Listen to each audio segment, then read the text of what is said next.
예당의 밤. 유시연 단편소설.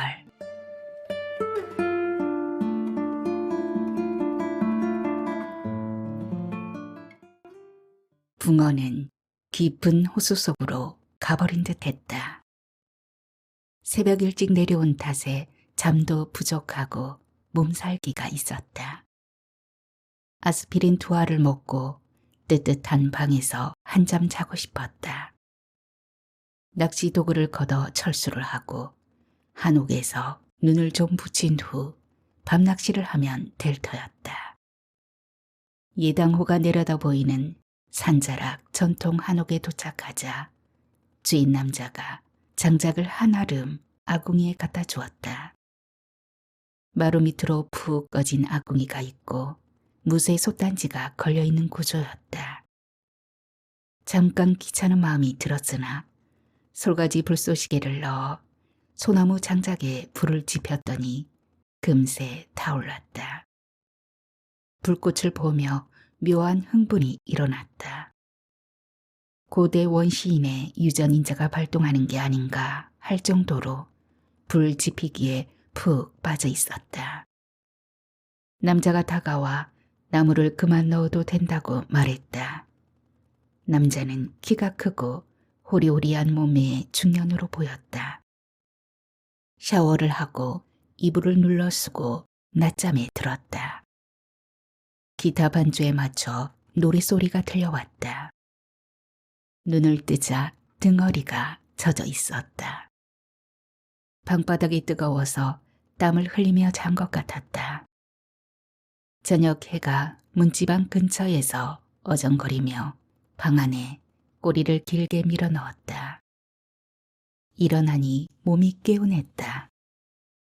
소리가 나는 방향을 따라 몇 걸음 옮겼더니 안채 마루에 남자가 앉아 노래를 부르고 있었다. 목소리보다 기타 실력이 수준급이라 놀랐다. 막내 아들 대학 시험 뜬 눈으로 지내던 밤들, 그 대목에서 나도 모르게 울컥했다. 아내와 헤어지고 아들 대학 입학은 물론 졸업식에도 얼굴을 비치지 않았으니 항상 그 점이 미안했다. 자식은 아내와 또 달랐다. 시간이 가면서 아내와의 기억은 희석되고 멀어져 갔으나 아들아이만은 늘 가슴 한켠에 그림자로 남아 있었다. 세월은 그렇게 흘러 여기까지 왔는데 인생은 그렇게 흘러 황혼에 기우는데 노랫말처럼 아내와 평생을 해로하며 기쁨과 슬픔, 고통과 상처까지도 나누며 늙어가고 싶었다. 어디서부터 잘못된 것인가? 영화나 드라마에서 반백이 되도록 함께 산 부부들을 보면 가슴 안에 묵직한 돌덩이가 들어앉은 것 같았다. 여러 형제 중에서 막내인 아내와 연년생으로 태어나 맞이라고 본보기로 어머니에게 맞으며 성장한 나는 공통점이 없었다. 시장에서 장사를 하던 어머니는 가난에 허덕이느라 마음의 여유도 생활의 여유도 없었다. 엄격하게 자식을 키우는 게 그분의 철학이었다. 아내는 나에게, 나는 아내에게서 의존할 대상을 찾았던 것 같다. 우리는 각자의 결핍을 상대방에서 채우려 했으니 어긋날 수밖에 없었다. 나중에는 서로가 지쳐서 미워하고 증오가 싹 텄다. 무슨 일 있으면 전화할게. 헤어질 때 아내는 그렇게 말했다. 병원 중에 있던 장인의 일을 염두에 둔 듯했다. 장인이 돌아가셨을 때 아내는 연락하지 않았다. 아들을 통해 알면서도 나는 가지 않았다. 2번 다시 전화는 없었다. 한편으로는 아내의 전화를 기다렸다는 생각이 들었다. 내가 먼저 전화를 해야 한다는 생각을 못하고 살았다. 아내의 마지막 말만을 믿고 기다렸으니 지나간 시간이 때때로 야속했다. 잘 주무셨어요? 반주를 멈춘 남자가 왕벚꽃을 쳐다보며 중얼거렸다. 나무 의자에 주저앉아 벚나무를 쳐다보았다. 풍성한 겹꽃잎이 가지를 늘어뜨린 채 허공을 가득 덮고 있었다. 가지가 흔들릴 때마다 진분홍 꽃잎 수십 수백 이파리가 마당에 떨어졌다. 향기가 허공을 가득 덮었다. 꽃잎을 쳐다보며 머릿속이 비워지는 느낌과 동시에 기억도 비워지는 듯했다. 내가 왜 이 자리에 서 있는지 아무런 생각이 나지 않았다. 봄날이 가는구나. 꽃이 지는구나. 인생이 지나가는구나. 그런 상념에 젖어들었다.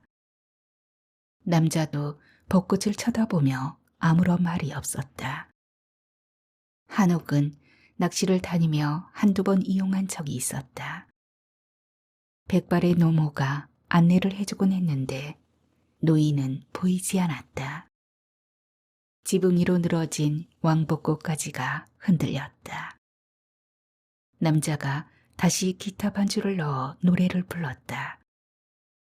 남자의 목소리와 꽃잎이 날리는 풍경이 묘한 분위기를 연출했다. 우울한 것 같기도 가벼워진 것 같기도 생애 마지막을 보내는 것 같은 그런 느낌이었다. 어죽 먹으러 가실래요? 남자가 노래를 끝마치고 내 눈을 바라보는데 거절하면 안 될 것 같은 분위기였다. 어차피 저녁은 먹어야 했고 남자에 대해 오래전부터 궁금하던 것을 묻고 싶었다. 남자의 SUV 차에 올라타고 좁은 논두렁길을 지나 호수 둘레를 10여 분 달렸다. 꽤 유명한 어죽집이라고 낚시꾼들이 많이 찾아온다고 남자가 말했다. 된장과 고추장 맛이 바탕에 깔린 어죽은 쌀알이 탱탱하게 살아있어서 입맛을 돋우었다. 밥이 아닌 생쌀을 넣어 죽을 끓이는 집이라고 할머니 대를 이어 딸이 하고 있다고 남자가 설명을 했다. 국수 가닥보다 쌀알이 더 입맛을 당겼다. 붕어는 좀 잡으셨어요? 바람이 불어서인지 조항이 좋지 않았어요. 집에 가서 막걸리 한잔 하죠. 돈을 내려는데 남자가 내 팔을 잡아당기며 계산을 끝내버렸다.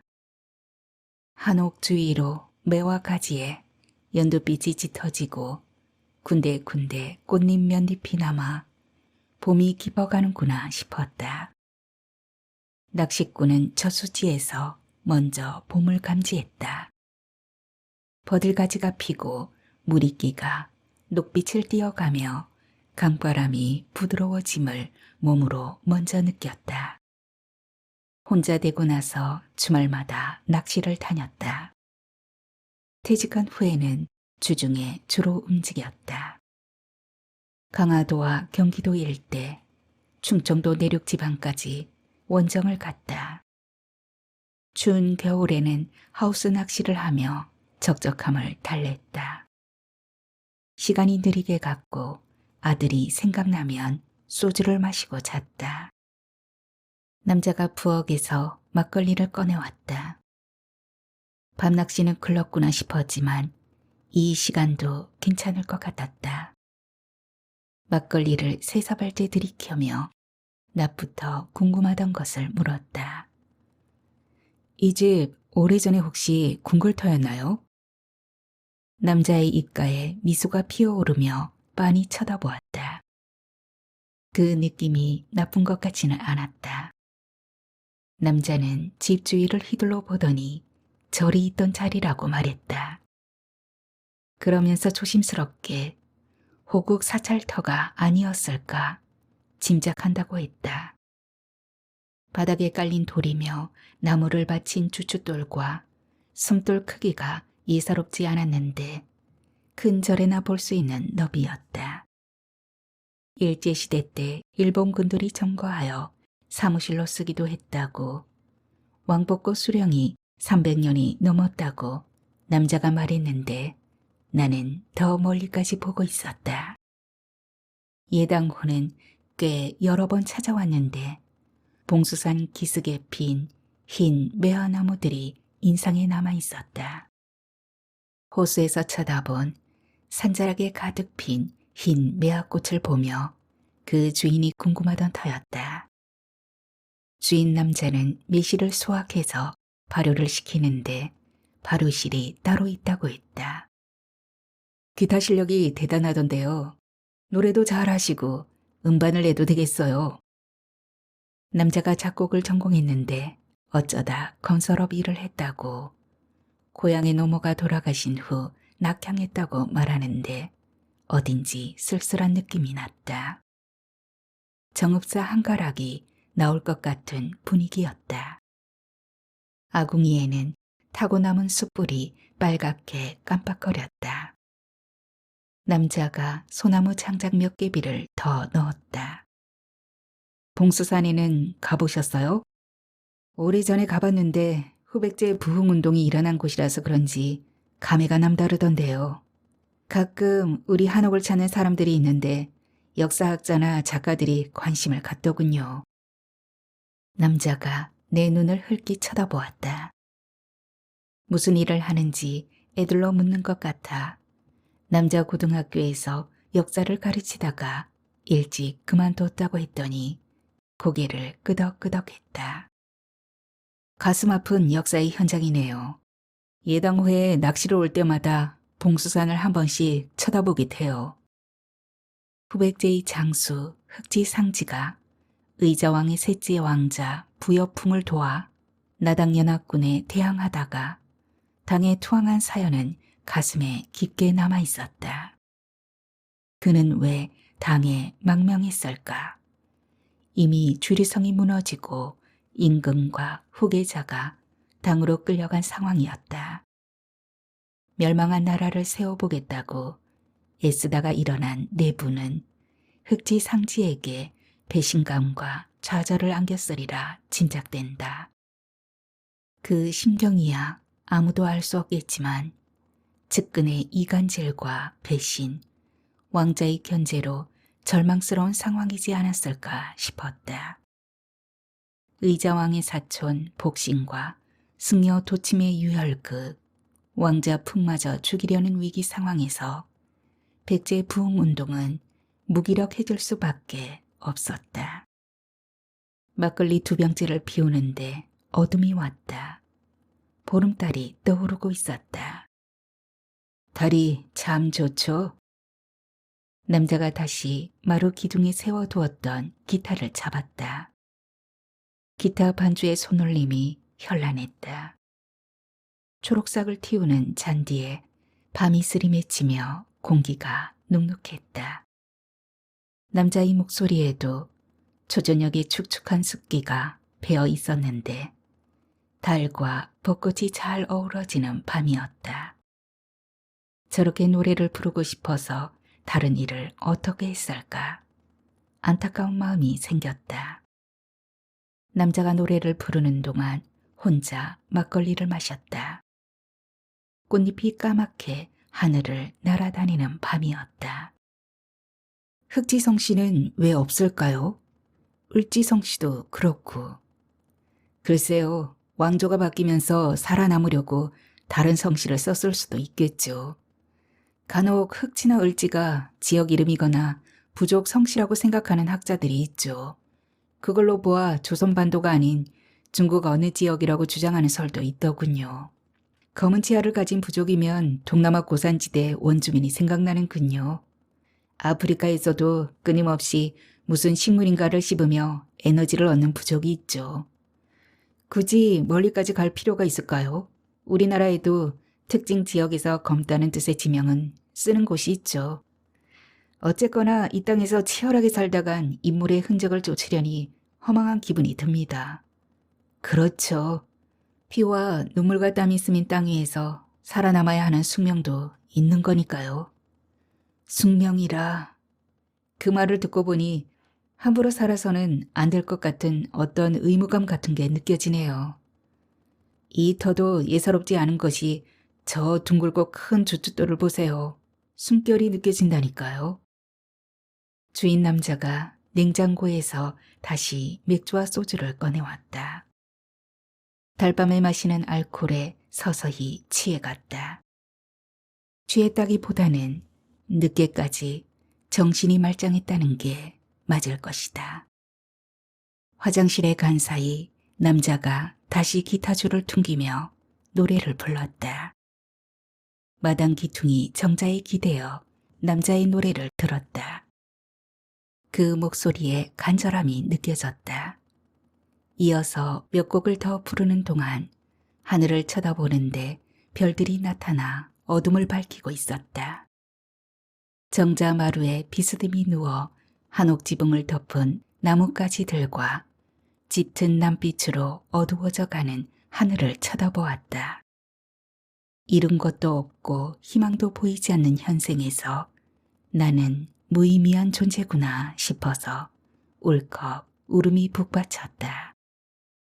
밤의 대기가 차츰 바닷속 같은 깊이로 어두워져 갔다. 흑지상지는 당의 투항 후 그토록 지키고자 투혼을 사르던 임존성 공격에 앞장섰다. 임존성이 무너지고 흑지상지는 당나라 수도 장안으로 갔다. 주변 나라를 공격할 때 흑지상지는 몸을 아끼지 않고 싸웠고 인정을 받았으나 그는 백제인이었다. 작은 틈이라도 생기면 살아남기 어려운 환경이었다. 그 많은 전투에서의 공적과 헌신에도 불구하고 억울하게 죽었고 몇 년 후 복원되어 왕족과 귀족들의 묘지인 북방산에 묻혔다. 외로운 삶이었다. 후대에 그의 묘지석이 발견되어 그의 흔적이 세상에 알려졌으나 그는 고국이 아닌 남의 나라 이국에서 눈을 감고 묻혀야 하는 운명이었다. 실제로 북망산에 가기 위해 당나라의 옛수도 장안을 찾은 적이 있었다. 결혼 후 아내와의 첫 여행이었다. 돈도 지리도 언어도 부족했으나 무조건 장안을 향해 날아갔었다. 옛수도 장안은 서안으로 바뀌어 있었고 도시를 가로지르는 장안성에 올라 현대와 고대 사이에서 만감이 교차했었다. 의자왕의 무덤을 볼 수 있지 않을까 하여 방학을 맞아 떠난 여행이었다. 여행이 끝난 후 아내와의 관계는 최악이 되었다. 역사 유적을 찾아가고 싶은 내 마음과 달리 그녀는 누구나 다 가는 유명한 관광지 위주로 돌아보고 싶어 했다. 발굴이 미뤄진 진시황의 무덤 둘레를 걸으며 한때의 영웅도 관광객의 발 아래 묻혀 편히 쉬지 못하는구나 싶어 많은 생각을 하던 때였다. 오후 늦게 회족거리에 도착했을 때는 지쳐 있었다. 기념품을 파는 가게를 지나 음식점이 즐비한 골목에 들어서자 역한 기름 냄새와 향신료 냄새가 떠다녔는데 속이 메스꺼웠다. 만두를 파는 가게 앞에는 끝도 없이 사람들이 줄을 서서 기다렸는데 아내의 요구대로 그 줄 뒤에 서서 1시간 열을 기다려 기름에 튀긴 만두를 사서 복잡한 골목 귀퉁이에서 먹었다. 고기와 양배추, 당면과 버섯류가 들어간 만두였는데 기름 범벅에 뜨거워서 후후 불며 먹었다.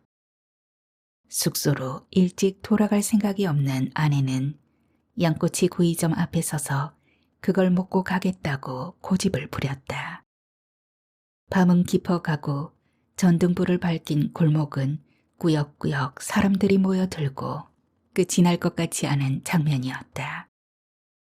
양꼬치 구이를 담은 종이봉투를 들고 허둥지둥 택시를 잡아 타고 호텔에 돌아오니 자정이 다 되어 있었다. 결국 내 불만이 폭발했는데 다음 날은 그녀를 호텔에 두고 나 혼자 숙소를 나와 목적지를 향해 떠났다. 무엇보다도 흑지 상지의 흔적을 쫓아 동도인 낙양으로 가려고 서둘렀는데 기차 역무원의 꾸물거림 때문에 눈앞에서 기차를 놓치고는 역무원 사무실에 항의했으나 허사였다. 그 일로 인해 아내와의 다음 일정이 엉망으로 꼬여버렸고 귀국 비행기에서는 서로 말을 하지 않은 채 돌아왔다. 그 일 이후 낙양에는 다시 가지 못했다. 임존성이 있던 산 아래 마을, 후백제의 병사들과 유민들이 지키고자 싸우던 그 역사의 현장에서 밤을 보내는 심경이 애틋했다. 아무리 마셔도 취하지 않을 것 같았다. 맥주를 마셔서 그런지 화장실에 자주 들락거렸다. 비틀거리며 일어나니 대기가 축축했다. 찬바람이 목덜미를 파고들었다. 뒷목이 서늘해지며 몸을 웅크렸다. 남자는 밤새워 노래를 부를 기세였다. 어쩌면 일생을 두고 부를 노래를 그 밤에 몰아서 다 부르는 것 같았다. 별들이 서서히 어딘가로 이동하며 흐르고 있었다. 일어서려다가 정자마루에 드러누웠다. 깜빡 잠이 들었다. 방에 들어가서 주무세요. 여기서 그냥 자다가는 입 돌아가요. 주인 남자가 내 팔을 흔들었다. 무거운 몸을 그의 어깨에 기대어 안으로 들어갔다. 입은 옷 그대로 그냥 고꾸라졌다. 다음 날 아침에 남자가 매실 효소를 따뜻한 물에 타서 갖다 주었다. 속이 풀릴 거라며 해장국을 끓일 사람이 없다고 하는 것을 보면 집안에 여자가 없는 듯 했다. 낚시 도구를 승용차에 실어놓고 물 한 병을 챙겨 봉수산을 올랐다. 한옥에서 산자락 능선을 타고 오르면 임존성에 닿았다. 일반인이 다니는 등산 코스가 아닌 한옥 뒷산으로 이어진 남자가 알려준 길로 산을 올랐다. 계곡 중간쯤에서 바위에 앉아 쉬며 물을 마셨다. 바위 아래로 계곡물이 흐르고 도롱뇽 알이 몇 군데 모여 물살에 흔들렸다. 도롱뇽 알을 들여다보다가 기지개를 켜고 일어나 숲길을 걸었다. 숲은 비밀스러웠다. 진달래와 생강나무 향내가 풍겼다. 숲속에 봄빛이 머무르는 것을, 다양한 생명이 제야 할 일을 하는 것을 귀로, 눈으로, 가슴으로 느끼며 천천히 산을 올라갔다. 전망대에서 예당호와 너른 들판이 보였다. 굽이굽이 휘돌아 나가는 물줄기와 들판 위로 수많은 전쟁을 딛고 살아남은 사람들의 영혼이 머무르는 듯했다.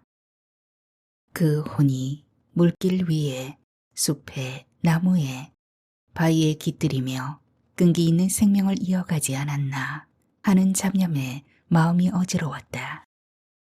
돌아보면 아무것도 아닌 인간의 길이었다. 아주 가끔 아내가 생각났다. 나에게 집착하고 기대고 뭔가를 갈구하고 요구하던 그녀가 그 후의 시간을 누구에게 기대어 살았을까 하는 엉뚱한 생각도 들었다.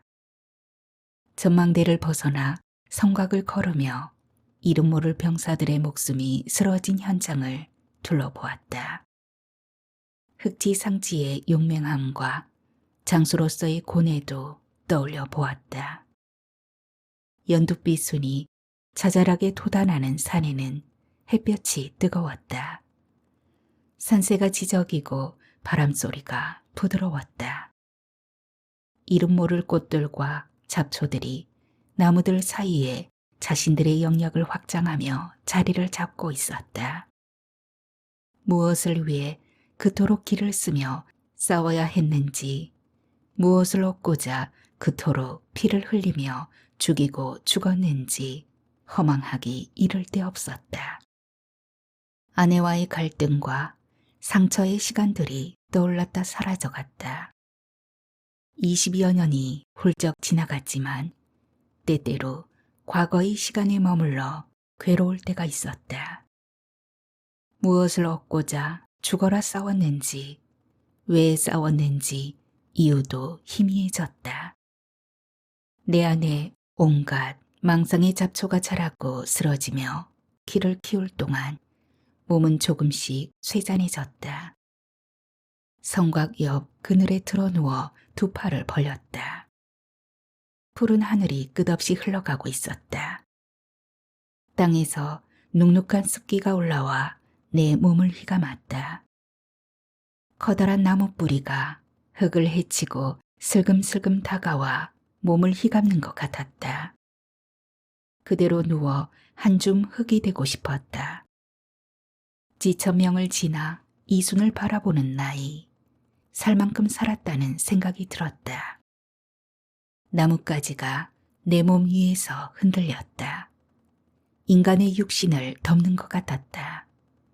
따스한 햇볕, 부드러운 바람, 산새 소리, 내 몸을 쓰다듬는 나뭇가지 그림자, 눈을 감았다. 눈을 감은 채로 오래오래 누워있다가 그렇게 가버리는 인생도 괜찮을 것 같았다. 사람들의 말소리가 귓가에 두런두런 들려와서 눈을 떴다.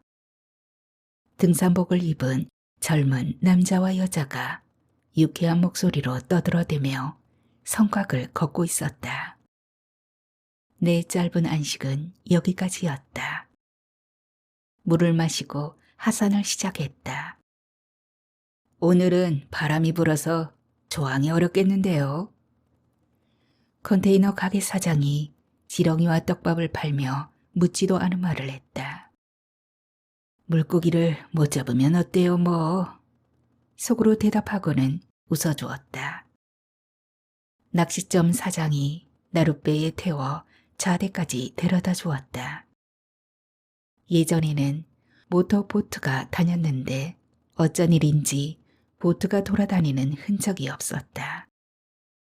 기다란 노를 저을 때마다 나무와 나무 틈이 맞물리며 삐거덕 거렸다. 컨테이너에서 낚시용품을 파는 그는 검소했다.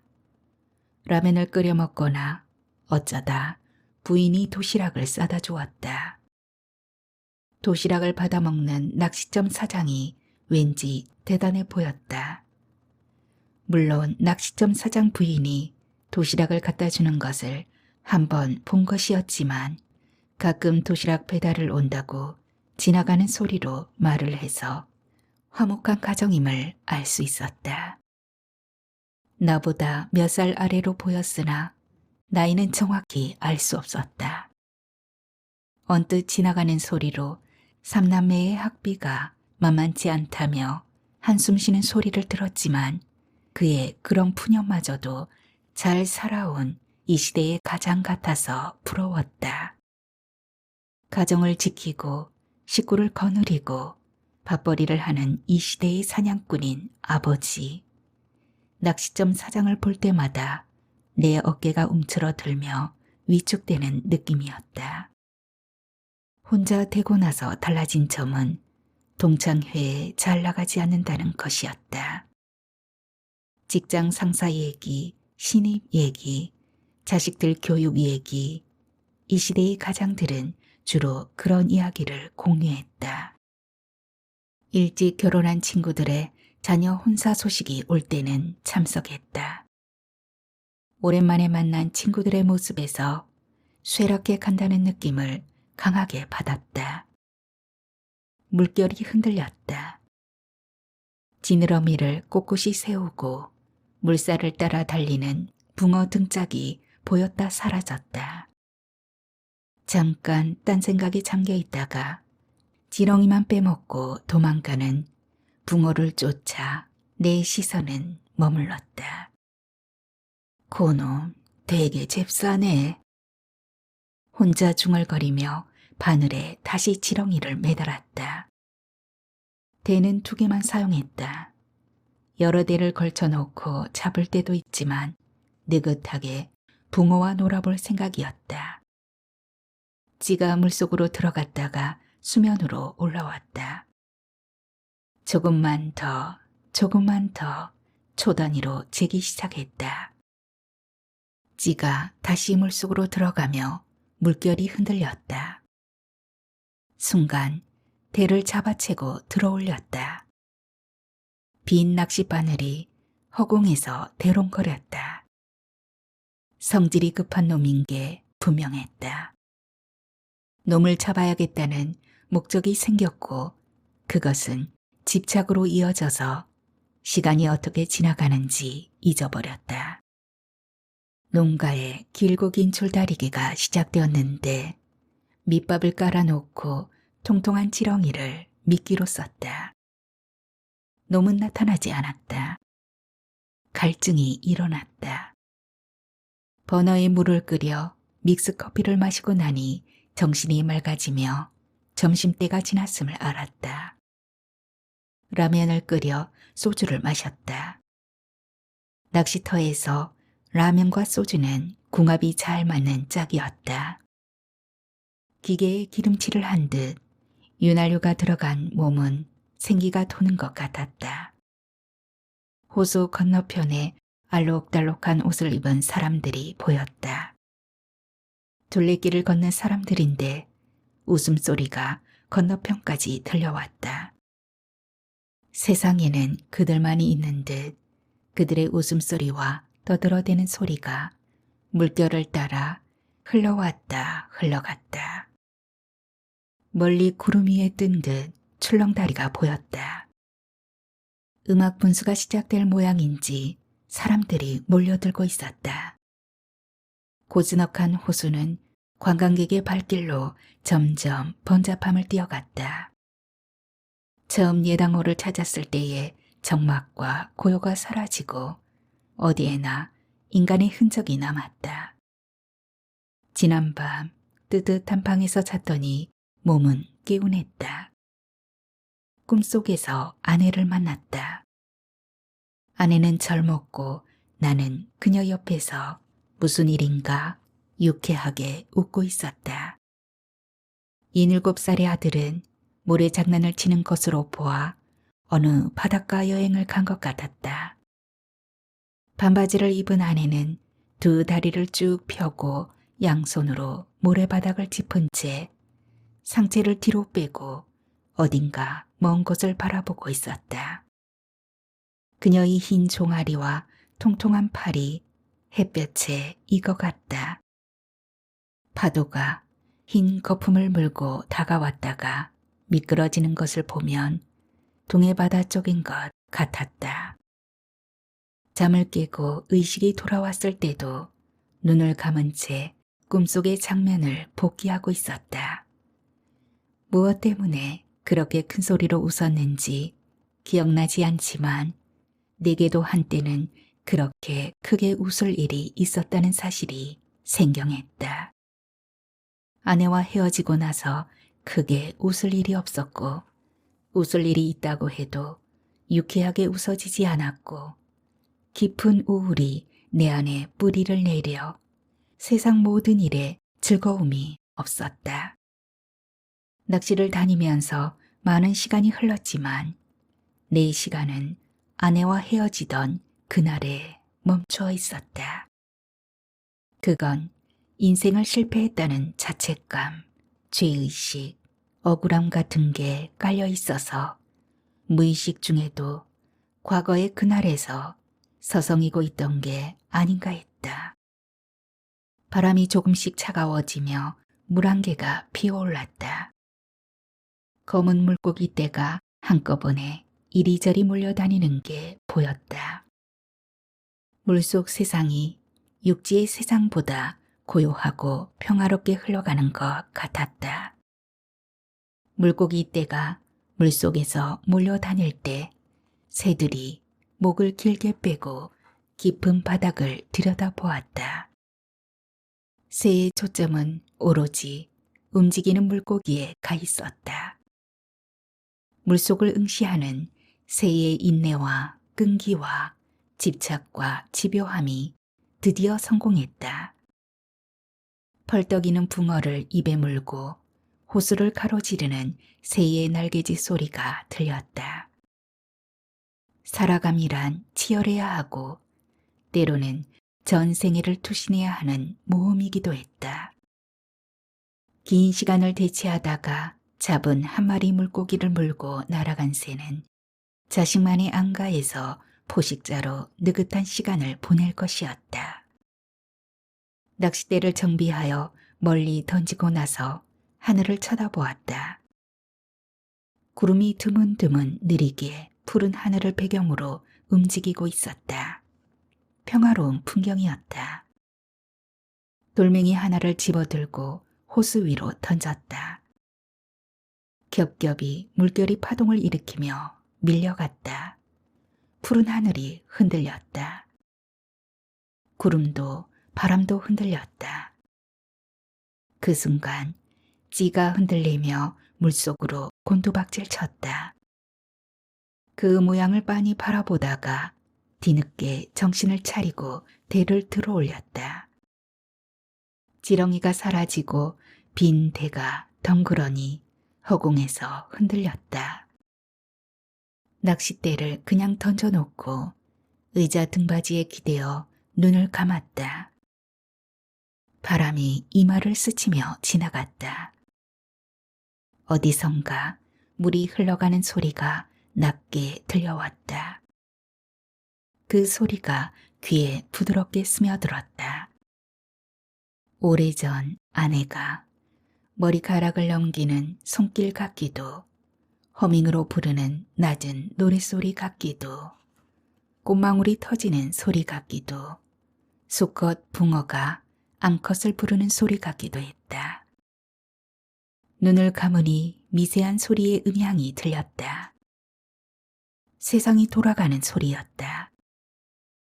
나 혼자 제자리에서 맴을 돌고 있는 사이 시간이 가고 세계의 질서는 저만치 앞서서 돌아가고 있었다.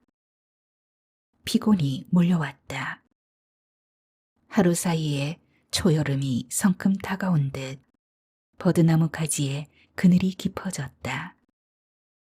봄꽃이 지고 나뭇잎이 푸른 기운을 뻗으며 세상을 점령해 가는 듯 했다. 물속에는 까만 치어떼와 피라미들이 한꺼번에 몰려다니고 있었다. 수초와 수초 사이를 헤집으며 그들만의 삶을 향유하는 물고기의 세상이 부러워졌다. 녹색 수초들이 조용히 흔들리고 있는 풍경이 나에게 손짓하는 것 같았다. 겉옷을 벗었다.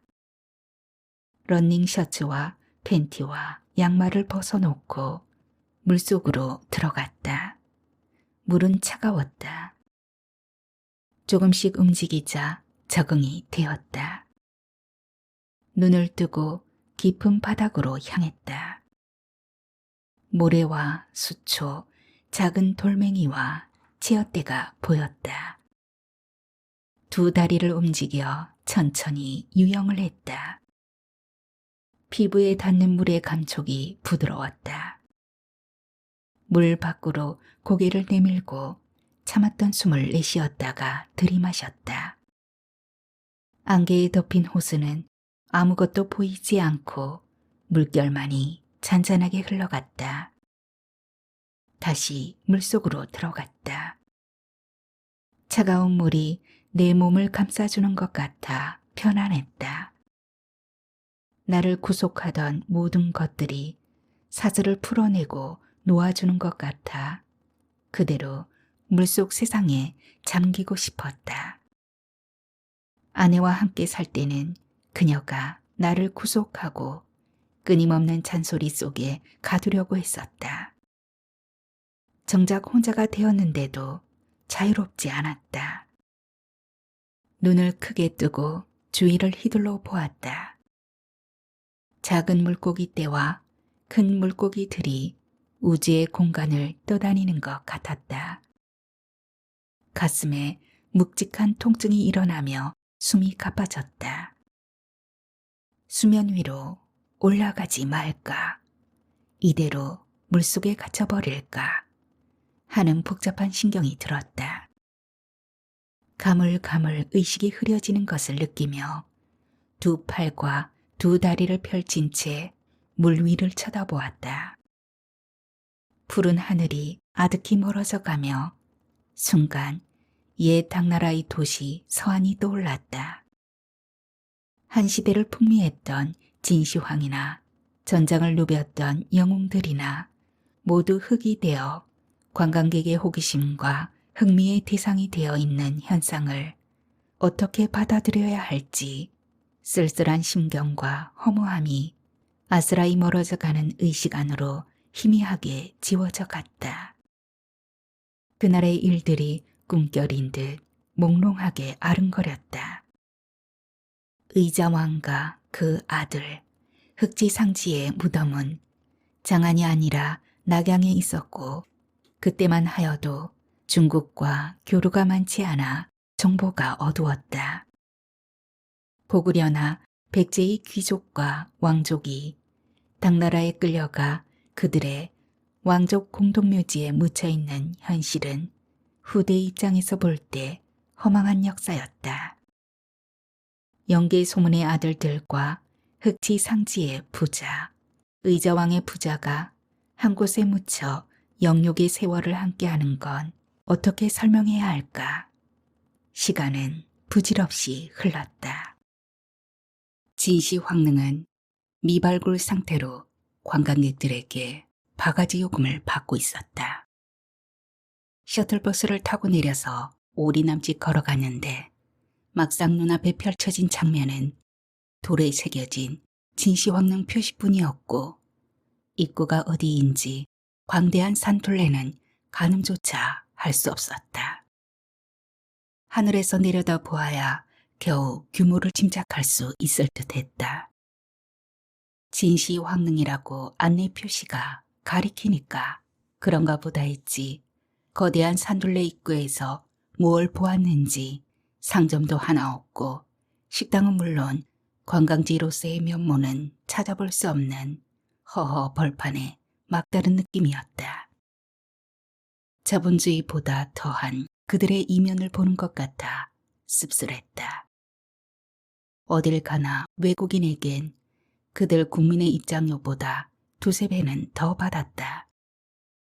아내가 진시황릉이라 쓰인 커다란 바위 앞에서 사진을 찍느라 부산할 때 그 전에 병마총을 본 터여서 시간의 영속성을 생각하고 있었다.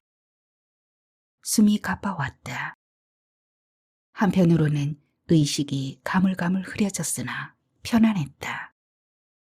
서안에서의 일들이 아내와의 크고 작은 갈등이 부쩍 커버린 아들과의 냉랭함이 아득한 수면 너머로 사라져갔다. 누군가 내 몸을 흔들면서 뺨을 때렸다. 볼의 통증이 느껴지며 눈을 떴다. 낚시점 주인이 눈앞에서 내 눈을 들여다보며 정신 차리라고 소리를 질러댔다. 그가 담요를 덮어주며 어찌된 일이냐고 물었다. 주문한 물건을 갖다 주러 오다가 물속에 들어가서 한참을 기다려도 안 나오길래 황급히 달려왔다고 설명하는 그에게서 안도의 숨이 새어나왔다. 낚시점 사장 옷자락에서 물이 뚝뚝 떨어졌다.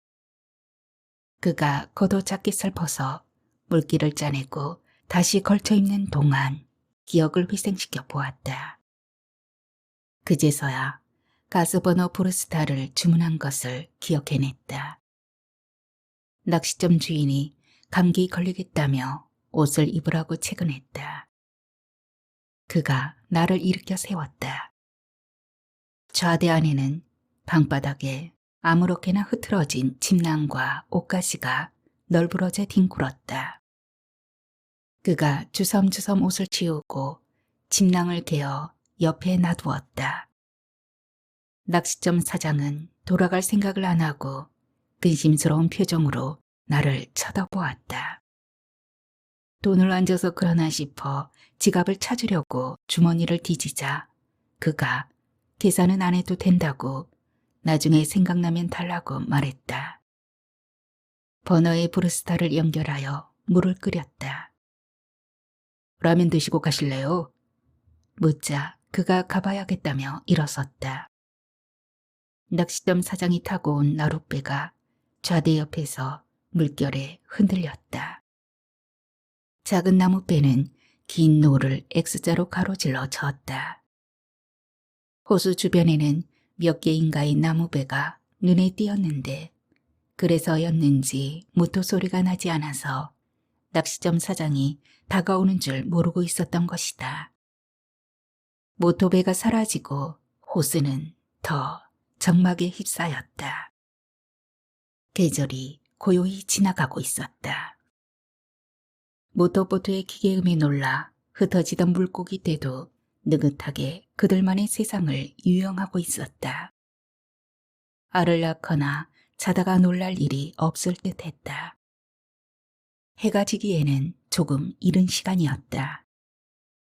라면을 먹으며 건너편을 바라보니 산 그림자가 조금씩 내려오고 있었다.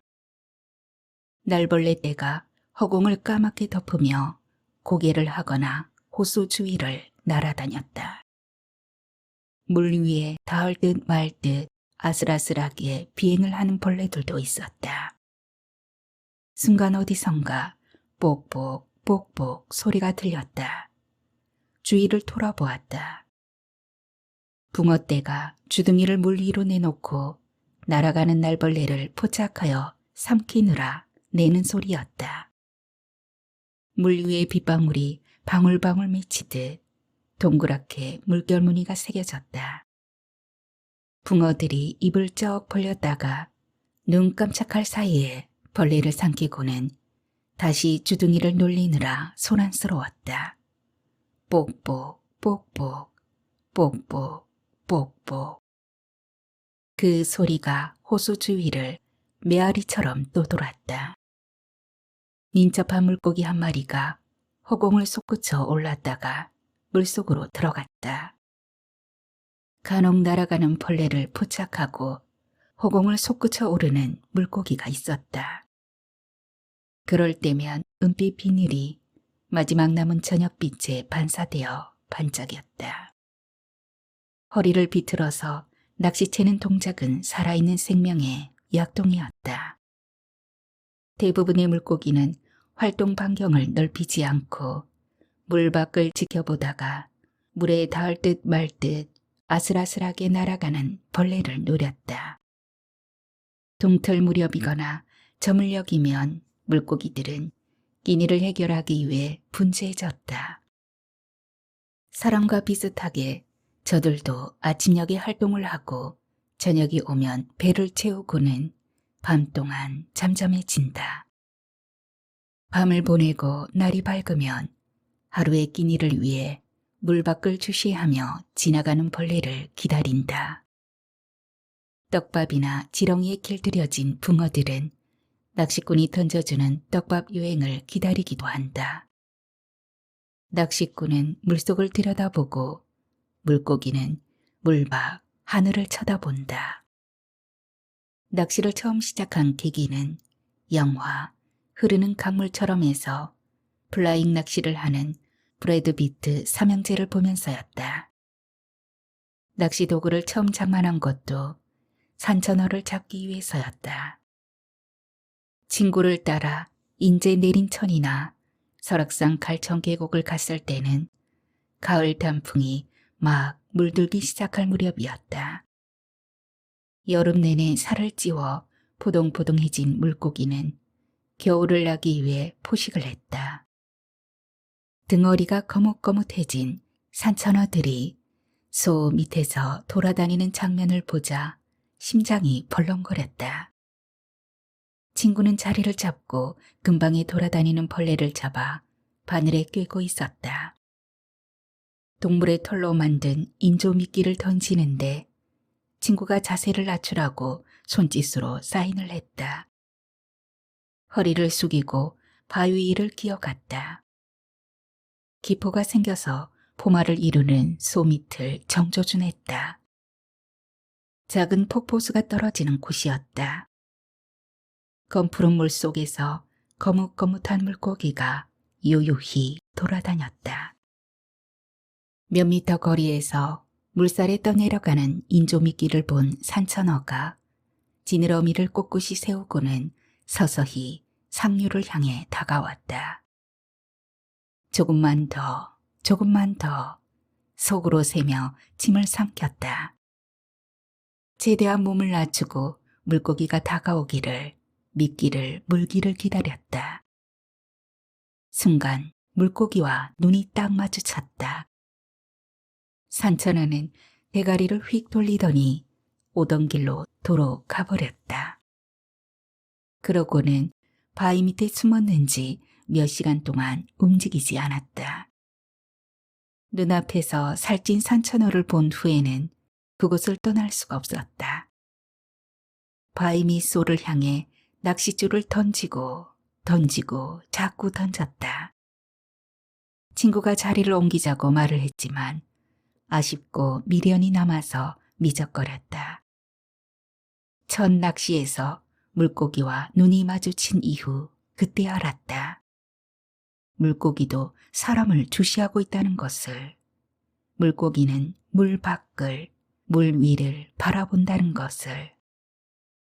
그동안 자주 다녔던 계곡을 다시 찾았을 때는 20년이 훨씬 지나서였다. 많은 일들이 있었다. 결혼을 했고 아이를 낳았고 이혼을 했고 혼자가 된 뒤였다. 전국에 펜션 열풍이 불었는데 계곡마다 포크레인이 산을 뭉개고 있었고 계곡물이 붉은 황토로 뒤덮여서 몸살을 앓았다. 아가미로 숨을 쉬는 물고기들이 어떻게 되었을지는 안 봐도 훤했다. 붕어 낚시로 전향한 것은 풍광이 변해서이기도 했고 훼손되어 버린 자연에 실망을 해서였다. 저수지를 찾아 붕어 낚시를 하면서도 계곡에서 처음 만난 물고기의 눈빛을 잊지 못했다. 플라잉 낚시에 대한 추억은 흐르는 강물처럼 기억 속에서 조용히 잊혀졌다. 바람이 조금씩 차가워졌다. 주위에 얼쩡대던 관광객도 사라지고 음악 분수도 꺼진 저물녘의 호수에 붉은 노을이 번지며 붕어 울음소리가 들려왔다. 알을 낳기 위해 붕어는 묻지 가까운 얕은 물이나 논으로 들어가 벽 구루터기에 알을 낳았다. 붕어떼 울음소리가 어두워지는 주위의 정막을 흐트러뜨리며 초저녁이 지나가고 있었다. 사방에서 붕어떼 울음소리가 들려왔다. 낚시꾼은 죽어서 물고기가 된다는 전설이 있었다. 전생에 그가 했던 대로 물고기가 된 낚시꾼은 미끼를 물다가 입이 찢어지기도 하고 비늘이 뜯겨나가거나 낚시 바늘로부터 달아나려 몸부림을 치다가 죽거나 다치는 일을 똑같이 경험한다는 이야기였다. 낚시꾼 사이에 전해오는 이야기이긴 하나 누군가 심심해서 해본 소리일지도 몰랐다. 그렇지만 때때로 낚시꾼의 운명이 물고기와 무관하지 않으리라는 어렴풋한 예감이 들기도 했다.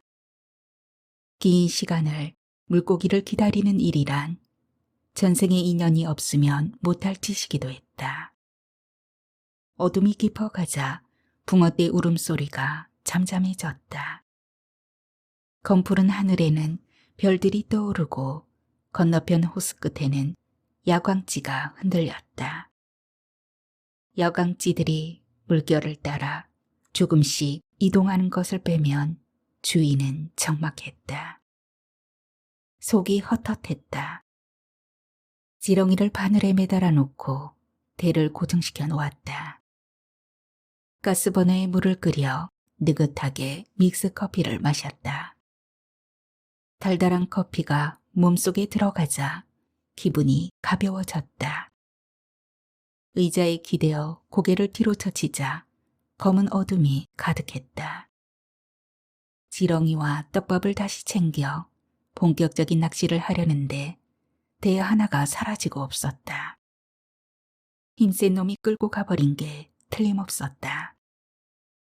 남은 대 한 개에 미끼를 끼워 멀리 던지고 의자에 기대어 앉았다. 건너편에 밤낚시를 온 사람들의 움직임이 소요를 일으키다가 잠잠해졌다. 가끔 헤드랜턴 불빛과 야광지가 어둠 속에서 흔들렸다. 밤이 깊어갔다. 검푸른 하늘에서 움직이는 별을 보노라니 정신이 맑아지는 듯했다. 수면이 흔들리며 물결 파동이 밀려왔다. 야광찌가 까딱까딱했다. 기다려야 했다.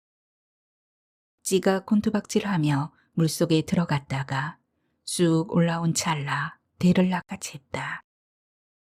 대를 잡으니 묵직한 무게감이 전해져 왔다. 대물임에 틀림없었다. 두 손으로 대를 잡아당기려는데 놈도 만만치 않았다. 줄을 풀었다 감기를 반복하며 놈의 힘을 뺐다. 1시간이 지났으나 놈은 지친 기색이 없었다. 팽팽한 줄다리기가 이어졌다. 바람도 물결도 숨을 죽인 시간이었다. 팔목이 아파오고 손에 땀이 났다. 삶과 죽음의 경계에서 놈은 사투를 벌였고 나는 밀리지 않으려 온 힘을 다했다. 서서히 지치기 시작했다. 아마도 놈은 새끼를 뺀 잉어일 것이다. 새끼를 지키려는 동물의 보호 본능은 죽음을 넘어서니까. 아들을 놓고 양육권을 다툴 때 아내의 눈빛은 살기가 넘쳤고 그녀의 그 눈빛에 이미 나는 제압당하고 있었다. 아내의 온 몸에서 전이가 타올랐고 그런 아내를 보며 뒤로 주춤 물러났다. 잠시 소강 상태에 들어갔다. 놈의 움직임이 멈춰선 것 같았다. 지친 것인가? 참았던 오줌을 누고 바지를 추슬렀다. 그때였다. 조용하던 주위에 물결이 한바탕 일어나며 요동쳤다. 순간 대가 쑥 뽑히며 물속으로 사라지고 있었다. 놈이 낚싯대를 끌고 가버렸다. 잠시 방심했던 나를 탓하며 어두운 수면을 노려보았다. 물결이 잠잠해지고 호수에는 다시 정막이 찾아왔다. 허탈했다. 죽기를 각오하고 싸우는 놈한테 무슨 수로 당해낸단 말인가. 어쩌면 잘된 일인지도 모르겠다. 긴 시간 사투를 벌이느라 놈은 상처를 입었을 것이다. 상처가 골마 터지고 아물어 갈 때쯤이면 놈도 지나간 상처를 기억에서 지우고 호수를 유영할 것이었다. 멀리 산등성이에 붉은 기운이 퍼지기 시작했다. 새벽이 오면서 잠에 빠졌던 물고기들이 서서히 깨어나기 시작했다. 동그랗게 무늬가 수면 위에 그려지거나 그들만의 신호를 주고받는지 미세한 소음이 들려왔다. 물고기의 세상이 밝아오고 있었다. 나는 그들의 세상에서 조용히 철수 준비를 했다. 연락을 받은 낚시점 사장의 나무배가 물결을 밀어내며 조용히 다가오고 있었다. 순간 내 인생이 닷도 없이 바다 위를 떠다니는 배 같다는 느낌을 지울 수가 없었다. 삐걱거리는 노예 마찰음이 먼 다른 세상에서 들려오는 것처럼 아득했다.